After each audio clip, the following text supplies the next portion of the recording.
BP, sugar, thyroid, obesity, hormone సమస్యలని మందులు లేకుండా నేచర్ మంత్ర ఫుడ్ తో రివర్స్ చేసుకోండి. Welcome to iDream media. So జనరల్గా లైఫ్ స్టైల్ డిజార్డర్స్, డిసీజెస్ ఇలా చెప్తూ ఉంటారు కదా. అంటే ఏంటవి, ఎన్నున్నాయి, వాటిని ఎలా తగ్గించుకోవాలి, అసలు ఎందుకు వస్తున్నాయి అవి పూర్తి వివరాలు తెలుసుకుందాం. మనతో పాటు ప్రముఖ న్యూట్రిషనిస్ట్ డాక్టర్ లహరి గారు ఉన్నారు. మ్యామ్ నమస్తే అండి. నమస్తే అండి. మ్యామ్ ఈ మధ్య ఎక్కడ అంటే మాకు నాలెడ్జ్ కూడా వచ్చేసింది, చాలా తెలుసుకున్నాము. లైఫ్ స్టైల్ డిజార్డర్స్, డిసీజెస్ ఇలా చెప్తున్నారు. తెలిసినవి ఏంటంటే ఒబిసిటీ, ఈ డయాబెటీస్, థైరాయిడ్ ఇలాంటివి అని. ఎన్నున్నాయి అసలు ఈ గ్రూప్ ఆఫ్ డిసీజులు? ఎందుకు వస్తున్నాయి? అంటే లైఫ్ స్టైల్‌లో మేము ఏం తప్పు చేయబట్టి వస్తున్నాయి? ఎట్లా చేంజ్ చేసుకోవాలి? ఆ పేరుని బట్టే తెలుస్తుంది అండి ఆటోమేటికలీ. లైఫ్ స్టైల్ డిసీజెస్ అంటే మన జీవన శైలిలో కొన్ని రకాల మార్పులు రావటం వలన ఆర్ మనం చేసుకోవటం వలన వచ్చేటువంటి ఆరోగ్య సమస్యలని హ్మ్. చెప్పొచ్చు. సో దీంట్లో మీరు చెప్పిన ఎగ్జాంపుల్స్ ఇప్పుడు ఒబేసిటీ ఉంది. అంటే ఊబకాయం. బట్ దానికి ముందు స్టెప్ అధిక బరువు, ఓవర్ వెయిట్ అక్కడే స్టార్ట్ అవుతుంది. అది ఒక life style related health condition. I don't want to call it a disease. హ్మ్. బట్ అదొక హెల్త్ కండిషన్, అంటే ఆరోగ్య సమస్య. అట్లాగే బీపీ ఒకటి. మన హైపర్ టెన్షన్ అంటారు కదా! హ్మ్. హై బ్లడ్ ప్రెషర్, బీపీ ఒకటి. అలాగే డయాబెటీస్ ఒకటి. Pre diabetes. హ్మ్. డయాబెటీస్ వచ్చేదానికంటే ముందే ప్రీ డయాబెటీస్. అండ్ కొన్ని రకాల, అంటే థైరాయిడ్ కూడా ప్రతిసారి లైఫ్ స్టైల్ రిలేటెడ్ అని చెప్పలేము. హ్మ్. కొన్నిసార్లు అది ఎండోక్రైన్ డిసార్డర్ కూడా అవుతుంది. అంటే హ్మ్. హార్మోన్ సిస్టమ్‌లో ఏవైనా వేరే కారణాల వలన ఇబ్బందులొస్తే కూడా థైరాయిడ్ సమస్య అనేది వస్తుంది. Same thing goes with diabetes. డయాబెటీస్‌లో కూడా చాలా రకాలున్నాయి. కొన్ని మాత్రమే మనకి లైఫ్ స్టైల్‌లో మార్పుల వలన వస్తాయి. కొన్ని ఆటోమేటిక్‌గా ఈ చిన్నప్పుడే రావటం, టైప్ 1 డయాబెటీస్ లాంటివి. అట్లాగే కొన్ని వచ్చేసి ప్రెగ్నెన్సీ టైమ్‌లో వచ్చేది ఒకటుంటుంది. అట్లా సో, లైఫ్ స్టైల్ డిసీజెస్‌లో ఉన్న డిసీజెస్ వేరే కారణాల వలన కూడా రావచ్చు. బట్ ముఖ్యంగా మనం ఎక్కువగా చూసేదేంటి అంటే కొన్ని రకాల హార్ట్ డిసీజెస్. అంటే హ్మ్. ఆహ్, ఆ హార్ట్‌కి బ్లడ్ సప్లై చేసేటువంటి బ్లడ్ వెసెల్స్‌లో బ్లాకేజెస్ ఫార్మ్ అవ్వటం కానీ, అది కూడా లైఫ్ స్టైల్ డిసీజ్ కిందకే వస్తుంది. హ్మ్. అలాగే డయాబెటీస్ ఎక్కువ కాలం పాటు కంట్రోల్‌లో లేకపోవటం వలన, ఎక్కువ బ్లడ్ గ్లూకోజ్ ఎక్కువ రోజులు కంట్రోల్‌లో లేకుండా ఉండటం వలన, మన బాడీలో ఉండేటువంటి రకరకాల బ్లడ్ వెసెల్స్, చిన్న చిన్న బ్లడ్ వెసెల్స్, రెటినాకి, కంట్లో రెటినాకి బ్లడ్ సప్లై చేసే వెసెల్స్ కానీ, అట్లాగే ఫింగర్ టిప్స్, హ్మ్. బాగా వేళ్ళ చివర్ల, కాళ్ళ వేళ్ళ చివర్లకి బ్లడ్ సప్లై చేసేయి. ఇవన్నీ చిన్న చిన్న బ్లడ్ వెసెల్స్ ఉంటాయి. ఆ బ్లడ్ వెసెల్స్ డ్యామేజ్ అవ్వటం మూలాన వచ్చేటువంటి కొన్ని రకాల ఇష్యూస్, హ్మ్. అట్లాగే కిడ్నీస్‌లో ఉన్న బ్లడ్ వెసెల్స్ డ్యామేజ్ అవ్వటం మూలాన వచ్చే డిసీజెస్, ఇవన్నీ కూడా డయాబెటీస్‌కి సెకండరీగా వస్తాయన్నమాట. సో, అది కూడా ఒక రకంగా లైఫ్ స్టైల్ కండిషన్ కింద మనం కన్సిడర్ చేయొచ్చు. సో, హ్మ్. ఎన్ని ఉన్నాయి అంటే ఇలా చెప్పుకుంటూ వెళ్తే ప్రైమరీ ఉంటాయి, సెకండరీ ఉంటాయి. So, there is a huge list. Hmm. కాకపోతే one good thing about it is చాలా వరకు కూడా మన జీవన శైలిలో, అంటే ఒకటి ఆహారపు అలవాట్లు, 2 శరీరానికి కదలిక అనేది ఉండటము. హ్మ్. ఈ రెండిటిని, అలాగే స్ట్రెస్ లెవెల్స్ మేనేజ్ చేసుకోవటము, నిద్ర అనే దానిపైన కొంచెం దృష్టి పెట్టటము. ఈ 4గిటిని గనక మనము సక్రమంగా చూసుకున్నట్టయితే, కొద్దిపాటి మార్పులు నెమ్మది నెమ్మదిగా చేసుకున్నట్టయితే కూడా హ్మ్. లైఫ్ స్టైల్ డిసీజెస్‌కి సంబంధించినటువంటి చెడు ప్రభావాలు కంట్రోల్‌లో ఉంచుకోవచ్చు. అలాగే ఎక్కువ కాలం పాటు వాటి వలన మనం ఇబ్బంది పడకుండా గూడా చూసుకోవచ్చు. మ్యామ్ ఈ లైఫ్ స్టైల్ డిసీజెస్‌తోని ఎవరైనా వచ్చారు, డిజార్డర్ ఇష్యూతోని వచ్చారు మీ దగ్గరికి అన్నప్పుడు, అంటే వాళ్ళకి మేజర్ చేంజెస్ ఏం చెప్తారు అసలు మీరు? ఫస్ట్ అసలు ఎలాంటి కండిషన్ ఉంది? ఏంటి? ప్రాబ్లమ్ ఏంటి? ఇప్పుడు కొంతమందికేంటంటే ఓవర్ వెయిట్ మాత్రమే ఉంటుంది. దాంతో పాటు థైరాయిడ్ ఇష్యూస్ కానీ, లేకపోతే ప్రీ డయాబెటిస్ కానీ, బీపీ గానీ ఇట్లాంటివి ఉండవు. హ్మ్. కేవలం బరువు ఎక్కువుంటుంది. అట్లాగే కొన్ని రకాల న్యూట్రియంట్ డెఫిషియన్సీస్ ఉన్నాయనుకోండి. దానికి సంబంధించి మాత్రమే ఎలాంటి మార్పులు చేసుకోవాలి అన్నది ఉంటుంది. సో, వచ్చినటువంటి క్లయింట్‌కి సంబంధించి అసలు వాళ్ళకున్న ఇబ్బందేంటి? హ్మ్. ఒకటి.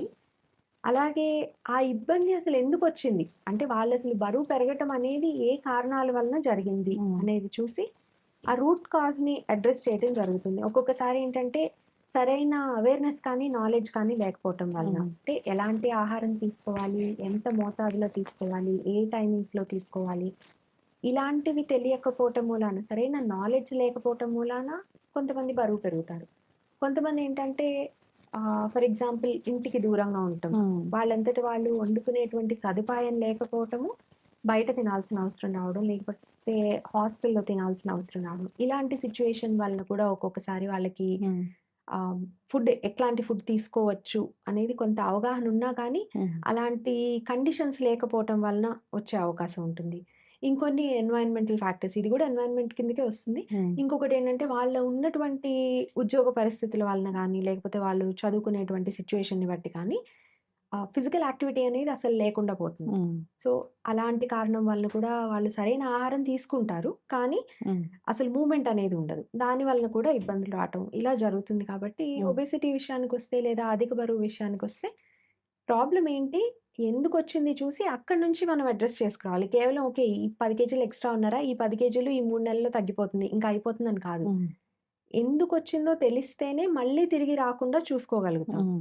సో, ఆ రూట్ కాజ్ అనేది తప్పనిసరిగా ఐడెంటిఫై చేయడం జరుగుతుంది. ప్రీ డయాబెటిస్‌కైనా, బీపీకైనా కొన్నిసార్లు ముఖ్యంగా ప్రీ డయాబెటిస్ కానీ, డయాబెటిస్ కానీ, బీపీ కానీ, హై కొలెస్ట్రాల్ కానీ ఇట్లాంటి సమస్యలు కొన్నిసార్లు జెనెటిక్ ఫ్యాక్టర్ కూడా ఉంటుందండి. హ్మ్. స్ట్రాంగ్ జెనెటిక్ కాంపోనెంట్ అంటే సో, వాళ్ళ ఆ క్లయింట్ యొక్క పేరెంట్స్ హెల్త్ హిస్టరీ కూడా, ఫ్యామిలీ హెల్త్ హిస్టరీ కూడా తీసుకోవడం జరుగుతుంది. ఓకే. సో, పేరెంట్స్‌లో కూడా ఉందా? ఉంటే వాళ్ళకి ఏ ఏజ్‌లో వచ్చింది? వాళ్ళకి ఇంకా వేరే ఎటువంటి అలవాట్లు ఉండేవి కాబట్టి వచ్చింది? హ్మ్. వీటన్నిటిని కూడా కన్సిడర్ చేసుకొని, పేరెంట్స్‌కి ఉంది జెనెటికల్లీ ప్రీడిస్పోజ్డ్ అంటే జెనెటికల్లీ వచ్చేటువంటి అవకాశం ఎక్కువుంది అంటే తప్పకుండా వచ్చేస్తుందని అంటే కాదు. టైప్ 2 గూడా అట్లా వస్తదా? టైప్ 2 డయాబెటిస్‌కి కూడా కొంత జెనెటిక్ కాంపోనెంట్ ఉంటుందండి. హ్మ్. కానీ ఇది ఎలాంటిదంటే జెనెటిక్ కాంపోనెంట్ ఉండటము అంటే, హ్మ్. ఒక రోడ్డు మీద కొన్నిసార్లు మనకి ప్రమాద హెచ్చరిక అని పెడతారు కదా బోర్డ్. హ్మ్. సో, ప్రమాద హెచ్చరిక ఇక్కడ అంటే ఫ్రీక్వెంట్‌గా యాక్సిడెంట్స్ అయ్యే అవకాశం ఎక్కువుంది. సో, జాగ్రత్తగా వెళ్ళండి అని. హ్మ్. అలా బోర్డ్ పెట్టారు కాబట్టి ప్రతిసారి ఆ రోడ్డు మీద వెళ్ళిన వాళ్ళందరికీ యాక్సిడెంట్ అవుతుందని కాదు. హ్మ్. అలాగే జెనెటిక్ ప్రిడిస్పోజిషన్ ఉంటే మనం ఇంకొంచెం జాగ్రత్తగా ఉండాలి. అజాగ్రత్తగా ఉంటే ఇక్కడ మనకి ఇబ్బందొచ్చే అవకాశం ఎక్కువుంటుంది అని. అంతే హ్మ్. తప్ప మీకు మీ ఫ్యామిలీ హిస్టరీలో డయాబెటిస్ ఉంటే 100% వచ్చేస్తుందని కాదు. ఇది నేనెందుకు చెప్తున్నానంటే ముఖ్యంగా కొంతమంది మా ఫ్యామిలీలో అందరూ ఓవర్ వెయిటే. సో, దాని వల్లనే జెనెటికల్లీ ఓవర్ వెయిట్ కాబట్టి నేను గూడా ఓవర్ వెయిటే ఇంకేం చేసినా ఇది తగ్గదు అని హ్మ్. ఆల్రెడీ గివ్ అప్ చేసేస్తారు. హ్మ్. సో, ఆ యాటిట్యూడ్ చేంజ్ చేసుకునేందుకు ఈ నాలెడ్జ్ అనేది ఉపయోగపడుతుంది. ఇంట్లో అందరూ ఓవర్ వెయిట్ అయినా సరే, లేదా మా అమ్మ, నాన్నగారు అంతకు ముందు తరాల వాళ్ళకి కూడా డయాబెటిస్ ఉన్నా సరే, హ్మ్. అది నాకు రాకుండా చేసుకునేందుకు నాకు అవకాశం ఉంది. ఎందుకు? ఇప్పుడు నాలెడ్జ్ ఉంది. అలాగే దానికోసం ఏం చేయాలో నాకు తెలుసు. చేసేందుకు నాకు సదుపాయాలు కూడా ఉన్నాయి. ఆహారం విషయంలో కానీ, ఫిజికల్ యాక్టివిటీ విషయంలో కానీ, స్ట్రెస్ మేనేజ్‌మెంట్ కానీ వీటన్నిటి విషయాల్లో వాళ్ళు ఇంతకు ముందు ఎటువంటి జీవనశైలిలో ఉన్నప్పుడు వాళ్ళకి ఆరోగ్య సమస్యలొచ్చినాయో, అవి నేను మార్చుకుంటే నాకు రాకుండా చూసుకోవచ్చు అనేటువంటి ధైర్యాన్నిస్తుంది. ముందు జెనెటిక్‌గా ఉంది కాంపోనెంట్ అంటే ఇంకొంచెం జాగ్రత్తగా ఉండాలి అని. హ్మ్. సో, ఆహ్ జెనెటికల్‌గా వచ్చిన ఒబెసిటీని మనం తగ్గించొచ్చా? అది కూడా అండి హ్మ్. అన్ని కేసెస్ అని చెప్పలేము. హ్మ్. కొన్ని కొన్ని ఆహ్, ఐ వుడ్ సే చాలా వరకు ఇవాళ రేపు ఉన్న వాటిలో ఎక్స్‌ట్రీమ్ ఒబెసిటీ కాకుండా హ్మ్. ఆహ్, చాలా వరకు కొంతైనా తగ్గించొచ్చు. ఐ వోంట్ సే ఇప్పుడు 150 కేజెస్ ఉన్నవాళ్ళు హ్మ్. డ్రాస్టిక్‌గా 1 ఇయర్‌లోనో, 2 ఇయర్స్‌లోనో వాళ్ళ నార్మల్ వెయిట్ 70 కేజెస్ అయితే అక్కడికొచ్చేస్తారు అండ్ హెల్త్ అంతా బానే ఉంటుందని చెప్పలేం. హ్మ్. కొన్నిసార్లు అంత బరువు వచ్చే వరకు వెయిట్ చేశారు అంటే, లోపల శరీరంలో కూడా దానికి తగ్గట్టు మార్పులు జరుగుతాయి. ఒక్కొక్కసారి మనకి మెడికేషన్ హెల్ప్ అవసరం అవ్వచ్చు. ఒక్కొక్కసారి సర్జరీస్ హెల్ప్ అవసరం అవ్వచ్చు. హ్మ్. సో, ఆ కండిషన్‌ని బట్టి, ఆ సిట్యుయేషన్‌ని బట్టి ఏది సరైనదనేది చూసుకోవచ్చు. హ్మ్. అలాంటి ఎక్స్‌ట్రీమ్ కేసెస్ తప్ప మామూలుగా 15, 20 కేజీలు ఓవర్ వెయిట్ ఉన్నదైతే గనక లైఫ్ స్టైల్‌లో చేంజెస్‌తో తప్పనిసరిగా మార్పనేది తెచ్చుకోవచ్చు. అలాగే ఆ మార్పు పర్మనెంట్‌గా ఉండేలాగా చూసుకోవచ్చు. చాలా వరకు ఏం ఆలోచిస్తారు బరువు హ్మ్. విషయానికొస్తే, ఎంతసేపు ఈ బరువు తగ్గాలి అనుకుంటారు తప్ప, ఈ తగ్గిన బరువు మళ్ళీ తిరిగి రాకూడదు అనేటువంటి నెక్స్ట్ స్టెప్ గురించి ఎక్కువ సార్లు ఆలోచించరు. కానీ అది కూడా మన ప్లాన్‌లో ఇంక్లూడ్ చేసుకుంటేనే మన ప్లాన్ అంటే డైట్ ప్లాన్ అని కాదండి. హ్మ్. మన ఆలోచన విధానంలో ఆ పార్ట్ గూడా ఇంక్లూడ్ చేసుకుంటే మాత్రమే మనకొచ్చే రిజల్ట్స్ సస్టైనబుల్‌గా ఎక్కువ కాలం పాటు అలాగే ఉండటం అనేది జరుగుతుంది. యెస్. మ్యామ్ ఎవరైనా గానీ డయాబెటిస్ మందులు వాడుతూ డైట్ కోసం వస్తే? డయాబెటిస్ మందులు వాడుతూ హ్మ్. అంటే మందులతో సంబంధం లేదండి. హ్మ్. ఆరోగ్యంగా తినడము, ఆరోగ్యకరమైన ఆహారపు అలవాట్లు ఉండటం అనేది మందులు తీసుకున్నా, తీసుకోకపోయినా అది అత్యవసరం. హ్మ్. మందులు తీసుకునే వాళ్ళకేంటంటే, వాళ్ళు ఎలాంటి మందులు తీసుకుంటున్నారు, ఏ డోసేజ్‌లో తీసుకుంటున్నారు అన్న దాన్ని బట్టి హ్మ్. ఆహారంలో కొన్ని రకాల జాగ్రత్తలు తీసుకోవాల్సుంటుంది. ఫర్ ఎగ్జాంపుల్ చాలా కాలంగా డయాబెటిస్ ఉంది. వేరే ఏ రకంగానూ కంట్రోల్ అవ్వక ఎట్ వన్ పాయింట్ ఇన్సులిన్ మీద ఉన్నారనుకోండి.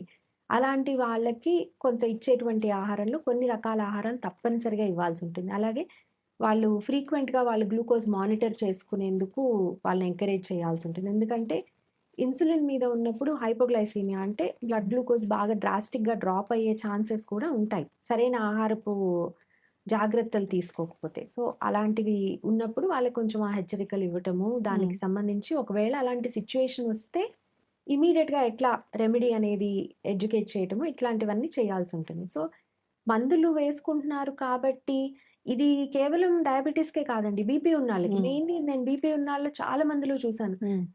బీపీ ఇప్పుడు హెల్త్ హిస్టరీ తీసుకున్నప్పుడు ఏమైనా ఆరోగ్య సమస్యలు ఉన్నాయండి అని అడిగితే, డయాబెటిస్ ఉంది గానీ కంట్రోల్‌లో ఉందండి. బీపీ కంట్రోల్‌లో ఉంది. బీపీ ఉందా అంటే, లేదండి మందులేసుకుంటున్నాను లేదని చెప్తారు. అంటే అవును. మందులేసుకోవటం అనేది is an indicator that they have hypertension. హ్మ్. కానీ వాళ్ళ మైండ్‌లో ఏముంటుంది మందేసుకున్నాను కాబట్టి ఇది సమస్య కాదు అని. అవును. అంతేగాని హ్మ్. సమస్య ఉంది కాబట్టి నేను మందేసుకోవాల్సొస్తోంది హ్మ్. అనేది అక్నాలెడ్జ్ చెయ్యాలి. చేస్తే మాత్రమే ఆ సమస్యకి పరిష్కారం అనేది వెతకడం జరుగుతుంది. బీపీ అనేది ఒక్కసారి మందులు వాడడం మొదలుపెడితే, జీవితాంతం మందులు వాడాల్సిందే.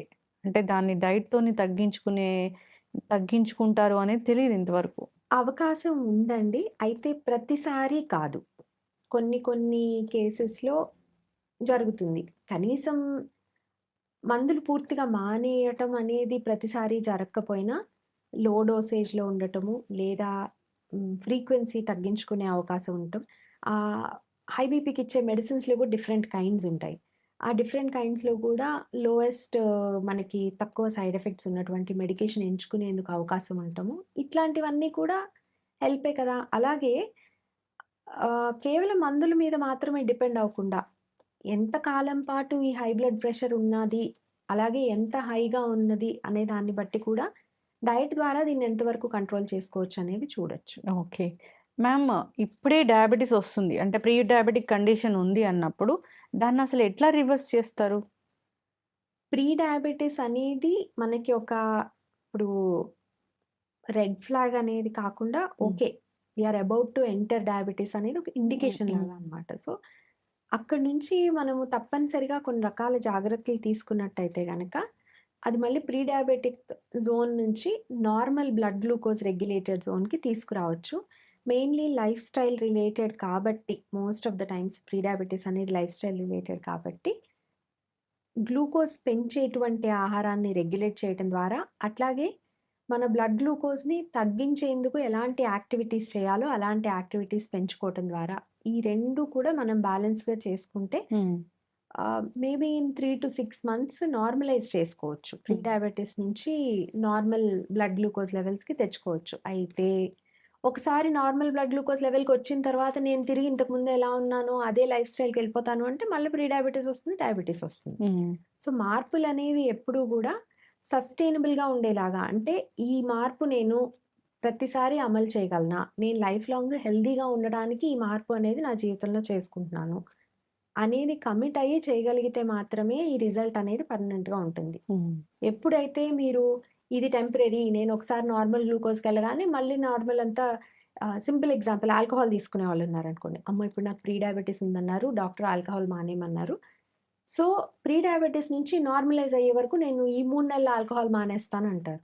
మళ్ళా 3 నెలల తర్వాత తిరిగి ఆల్కహాల్ ఇంటేక్ మొదలుపెట్టినప్పుడు మళ్ళా ప్రీ డయాబెటిస్‌కొచ్చేస్తారు. హ్మ్. సో, మీకెప్పుడైతే రిజల్ట్ పర్మనెంట్ కావాలనుకుంటున్నారో మీరు చేసుకునే మార్పులు కూడా పర్మనెంట్‌గా చేసుకోవాలి.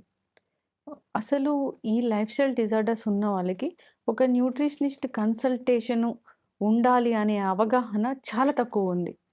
ఏం జెప్తారు మ్యామ్? అంటే న్యూట్రిషనిస్ట్ కన్సల్టేషన్ అనే దానికంటే ఇప్ ఈ మధ్య అండి ఆహ్, ఐ వుడ్ సే గత 10 ఏళ్లుగా హ్మ్. ఈ సోషల్ మీడియాలో హ్మ్. కానీ, లేకపోతే అన్ని రకాల ప్రసార మాధ్యమాలు జస్ట్ మాస్ హ్మ్. కమ్యూనికేషన్ డివైసెస్ ఏవైతే ఉన్నాయో అన్ని రకాలుగాను ఇన్ఫర్మేషన్ అనేది అందరికీ దొరుకుతోంది. హ్మ్. అయితే ఆ ఇన్ఫర్మేషన్‌లో ఏది లెజిటిమేట్, ఏది ఆథెంటిక్ అంటే ఇవాళ రేపేంటంటే చాలామంది సెల్ఫ్ ప్రొక్లెయిమ్డ్ హ్మ్. ఎక్స్‌పర్ట్స్ ఇప్పుడు నేను ఎక్స్‌పర్ట్ అని చెప్పుకునే వాళ్ళు చాలామంది వాళ్ళ ఒపీనియన్స్‌ని ఫ్యాక్ట్స్‌గా చెప్పటం అనేది జరుగుతోంది. అవును.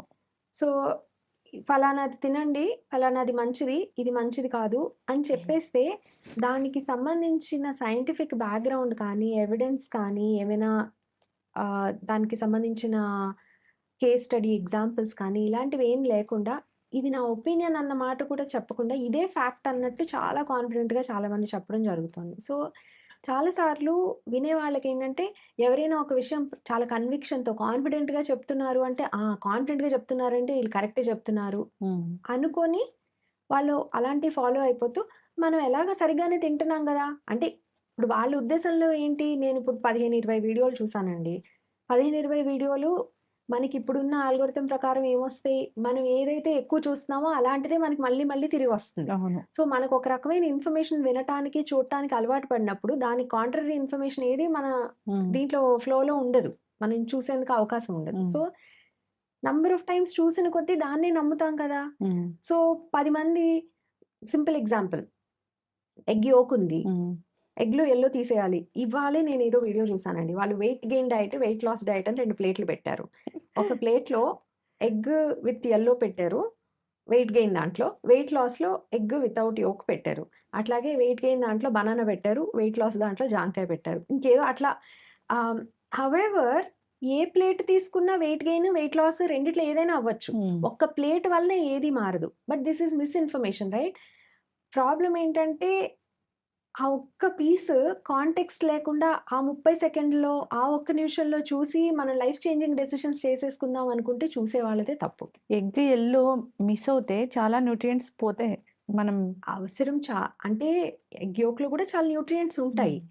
సో, కొంతమంది తీసుకోకూడదు. కొన్ని ఆరోగ్య హ్మ్. పరిస్థితుల వలన, కొన్ని హెల్త్ కండిషన్స్ వలన తీసుకోకూడదు అంటే అలాంటి వాళ్ళకి ఎలిమినేట్ చేయాలి. హ్మ్. అది వేరే. కానీ ఇది అందరికీ అప్లై అవుతుంది అన్నట్టు చూపించాల్సొస్తుంది వీడియోస్‌లో. నాకిప్పుడు మీరు ఒక్క నిమిషమే ఇచ్చారనుకోండి, నేను ఒక నిమిషంలో ఏం చెప్పగలను? హ్మ్. ఆ బ్యాక్‌గ్రౌండ్ గానీ, కాంటెక్స్ట్ కానీ ఏమీ లేకుండా నేనొక స్టేట్‌మెంట్ చెప్పినప్పుడు, అది నిజమా? కాదా? అనేది 100% కరెక్ట్ అయ్యే అవకాశం లేదు. కొంతమందికి సూట్ అవుతుంది. కొంతమందికి సూట్ అవ్వదు. సో, ప్రతి దాంట్లోనూ ఇలా పర్సనలైజేషన్ అనేది ఉంటుంది అనే అవగాహన ఉన్నప్పుడు, లెజిటిమేట్‌గా మనకి పర్సనలైజ్ చేసి చెప్పేటువంటి ఎక్స్‌పర్ట్ ఎవరున్నారు? మనం ఏ సిటీలో ఉంటే, ఏ టౌన్‌లో ఉంటే, ఇవాళ రేపు ఆల్మోస్ట్ ప్రతి చోట ఆన్‌లైన్ చూసేవాళ్ళు ఉన్నారు. అట్లాగే క్లినిక్‌లో చూసేవాళ్ళు ఉన్నారు. ఒక్కళ్ళే అని కాదండి. క్వాలిఫైడ్ డైటీషియన్స్, న్యూట్రిషనిస్ట్స్ చాలా మందున్నారు. అన్‌ఫార్చునేట్‌లీ సిట్యుయేషన్ ఏంటంటే, క్వాలిఫైడ్ వేరే, పాపులర్ వేరే. హ్మ్.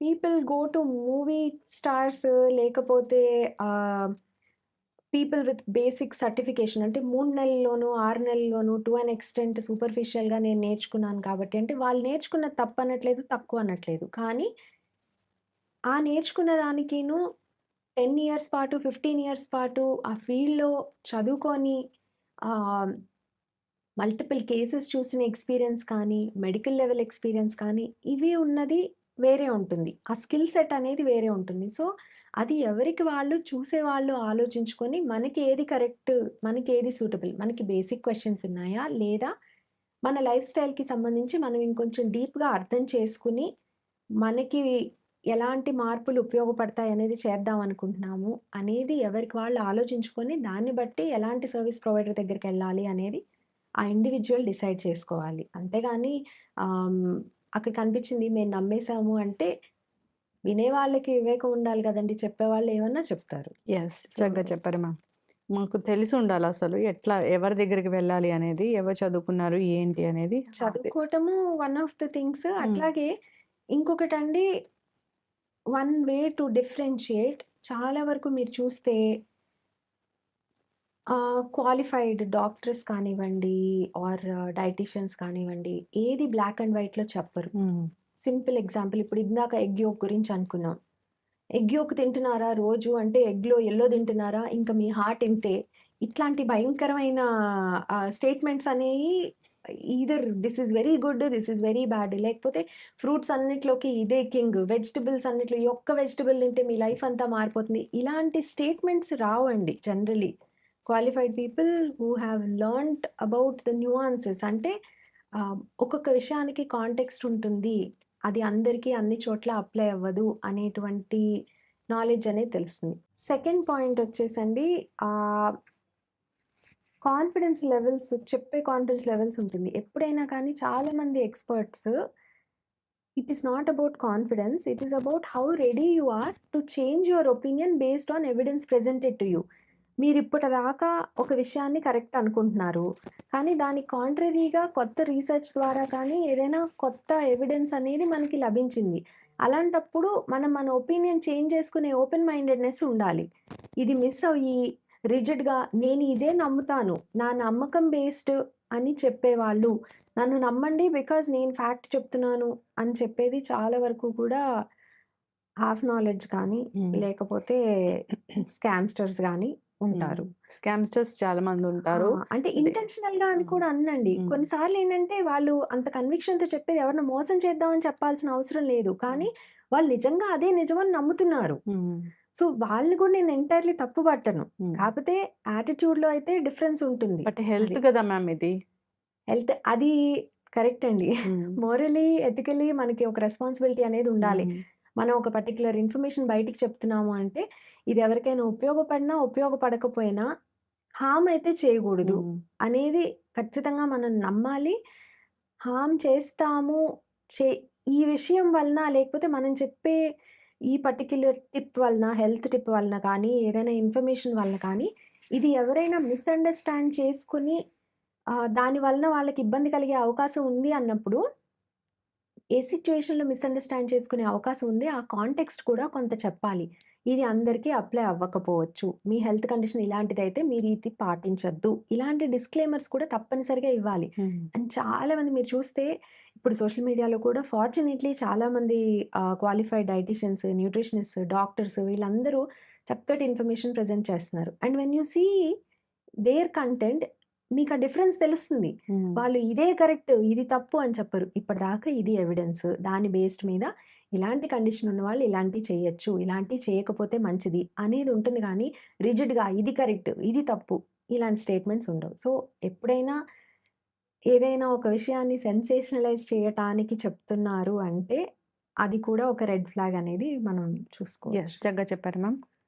ఇప్పుడు జనరల్‌గా ఇలాంటి లైఫ్ స్టైల్ డిజార్డర్స్ ఏవి మాకు రాకూడదు అంటే, ఒక healthy life style, universal life style అంటే ఏమైనా ఉంటుందా?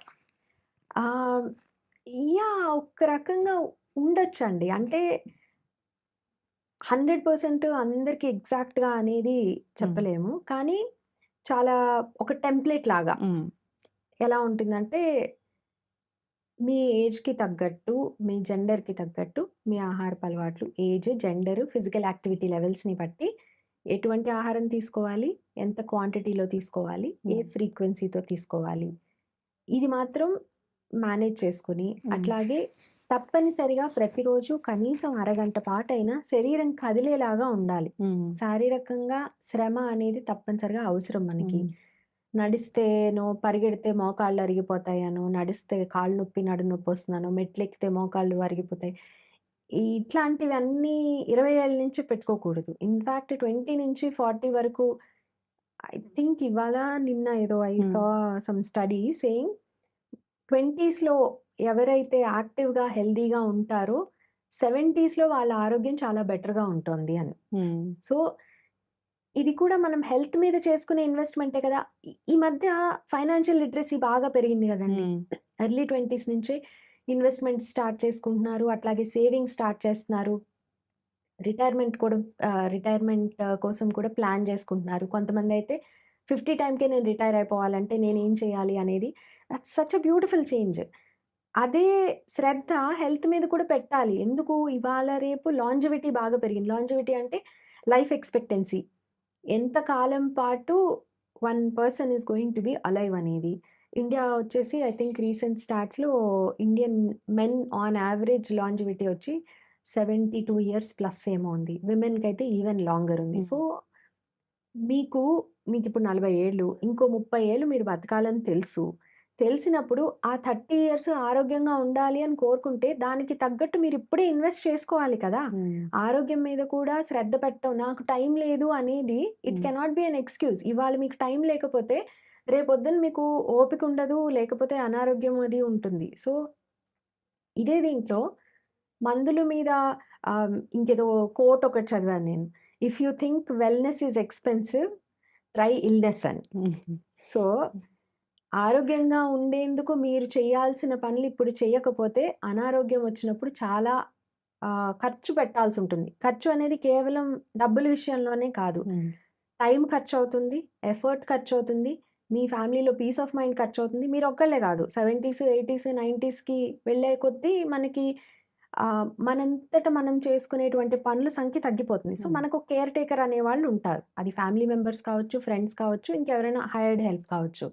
కానీ మన ఫ్యామిలీ మెంబర్స్ మీద మనం బర్డెన్ అవ్వకూడదు అంటే, మనం ఎంతకాలం బతుకుంటే అంతకాలం మన క్వాలిటీ ఆఫ్ లైఫ్, ఆరోగ్యం బావుండాలి. సో, ఈ విషయం 20స్ నుంచే తప్పనిసరిగా ఆలోచించాలి. అందరూ దానికి సంబంధించినటువంటి చిన్న చిన్న ఇన్వెస్ట్‌మెంట్స్ చేసుకోవాలి.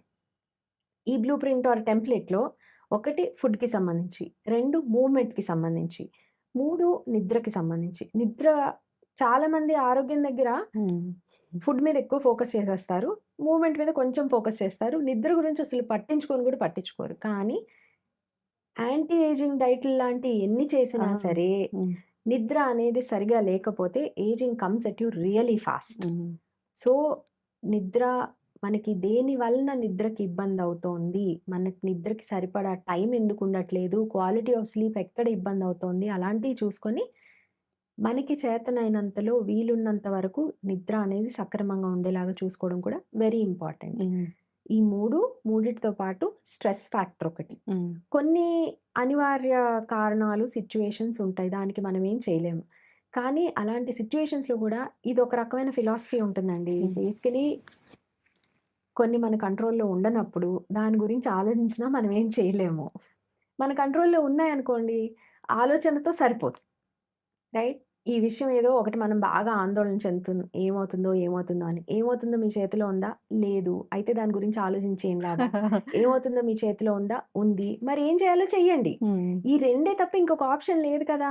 అలాంటప్పుడు దాని మీద అన్నెసెసరీగా ఎక్కువ దాని మీద డ్వెల్ అయిపోయి స్ట్రెస్ తీసుకొని ఎక్కువ కాలం ఉంటే, దాని వలన కూడా అనారోగ్యాలొస్తాయి. ఇన్‌ఫాక్ట్ స్ట్రెస్ ఫ్యాక్టర్ అనేది కూడా ఈవెన్ బ్లడ్ గ్లూకోజ్ ఫ్లక్చుయేషన్స్‌కి అండ్ మెయిన్‌లీ ఇదైతే అందరికీ తెలుసు. నేను కొత్తగా చెప్పేదేం లేదు. బీపీ అనేది ఆందోళనతో బాగా డిఫరెన్స్ ఉంటుంది అనేది ఎప్పటినుంచో చూస్తున్నాం. సో, దాన్ని కూడా స్ట్రెస్ మేనేజ్‌మెంట్‌ని కూడా మనం ఫ్యాక్టర్ ఇన్ చేసుకోవాలి. నిద్ర, స్ట్రెస్ మేనేజ్‌మెంట్ అనేవి కూడా లైఫ్ స్టైల్‌లో మనము అటెన్షన్ పెట్టాల్సిన భాగాలు అనేది అందరూ గుర్తించాలి. యెస్.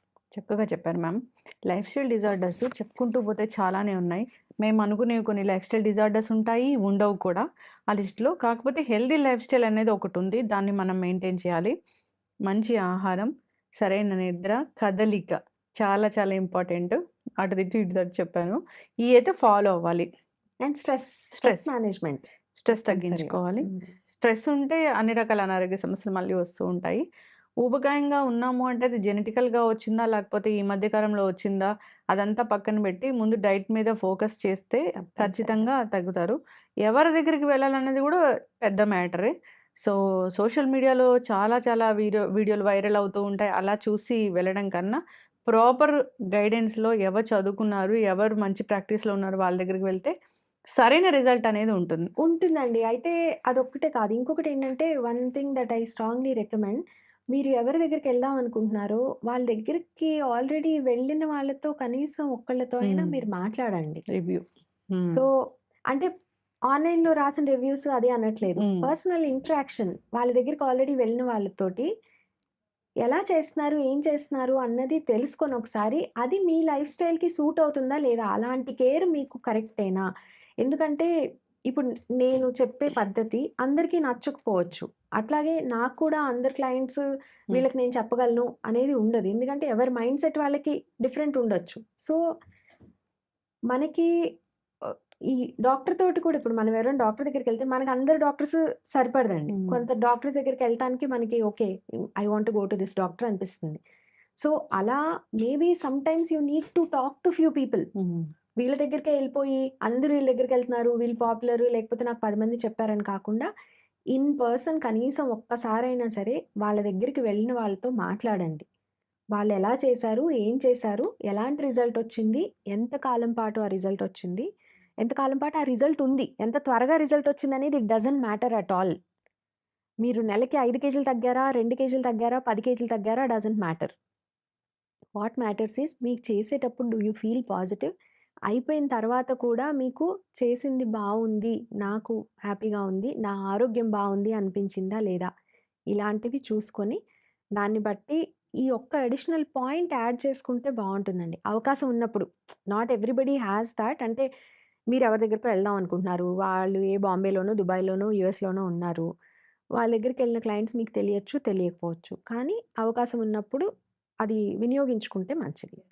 యాహ్! మ్యామ్ చాలా చక్కగా చెప్పారు. అంటే లైఫ్ స్టైల్ చేంజెస్ చేసుకోవాలి. ఒక లైఫ్ స్టైల్ ఇది మనం మెయింటైన్ చేస్తున్నాము, మనకి డిజార్డర్స్ వస్తున్నాయి అన్నప్పుడు మరి ఖచ్చితంగా దాన్ని చేంజ్ చేసుకోవాల్సిందే. సరైన గైడెన్స్ కావాలి. ఫాలో అవ్వాలని కోరుకుందాం. చాలా చక్కటి ఇన్ఫర్మేషన్. ధన్యవాదాలు.